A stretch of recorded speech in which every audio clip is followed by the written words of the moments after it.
Not my revenge, but my professor against cheaters. I took the final for an engineering class this morning.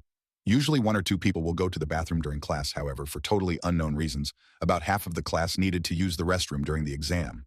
Obviously, a vast majority of them were looking up the answers on their phones. This irritated me, but I just stayed focused and barely finished since it was a hard exam. I remembered that there was one particular problem that was only barely related to the stuff we went over in class, where Part A was fairly easy. But I had no idea how to do Part B. I didn't fret over it too much, though, since that part was only 5 points out of 100. Well, our professor, who is on the older side, and I would have thought was somewhat ignorant of technology, sent us an email just now, explaining his diabolical plan to catch cheaters.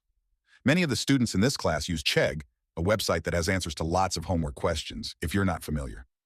To be fair, I have an account too, though I only used it for studying and checking homework solutions. Anyway, he explained that he was tired of people going to the bathroom and looking up answers on their phones, so he made the question I mentioned earlier as a trap.